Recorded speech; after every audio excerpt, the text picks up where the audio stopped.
सभापती महोदय, त्यांनी प्रश्न वाचला, यांनी उत्तर वाचून दिलं. प्रश्न असा आहे की ही जी सोसायटी आहे, या सोसायटीच्या एक्झिक्युटिव्ह कमिटीला म्हणजे मॅनेजिंग कमिटीला आपण काढून टाकलं. काढताना आपण काय केलं?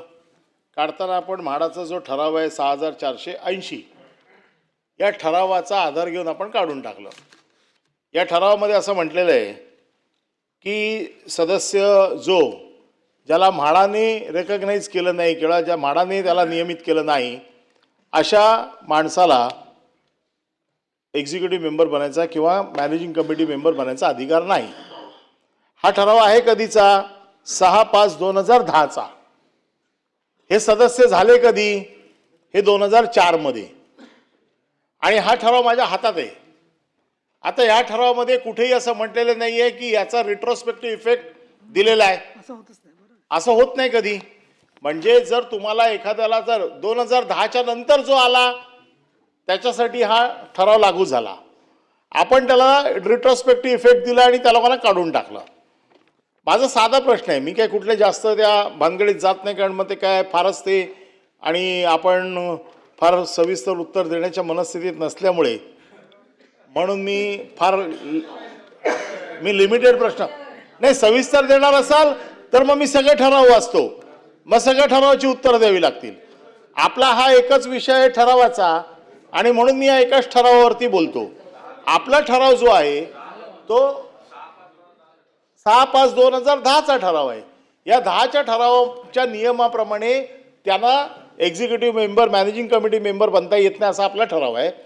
माझं म्हणणं असं आहे की असा रिट्रोस्पेक्टिव्ह इफेक्ट त्यांना आपण दिलेला आहे का, असा तो देता येतो का, आणि तो जर तसा देता येत नसेल तर यांना परत मॅनेजिंग कमिटी बनण्याचा अधिकार आहे का? कारण दुसरा ठराव जो आहे, दुसऱ्या ठरावामध्ये असं म्हटलेलं आहे, हा दुसरा ठराव जो आहे या ठरावाचा नंबर आहे, ज्या ठरावामध्ये असं म्हटलेलं आहे की हे जे लीजने दिलेले भाडेपट्टे आहेत हे 30 वर्षाचे आहेत, 60 वर्षाचे आहेत, 90 वर्षाचे आहेत. आणि अशा लोकांना रेग्युलराइज करायचं असेल तर ज्या वेळेला लीज रेग्युलराइज होतं त्यावेळेला अशा लोकांना रेग्युलराइज करून घ्या. त्याच्यामुळे ह्यांना जो अधिकार आहे आपलं म्हणणं मांडायचा तो देखील मिळालेला नाही.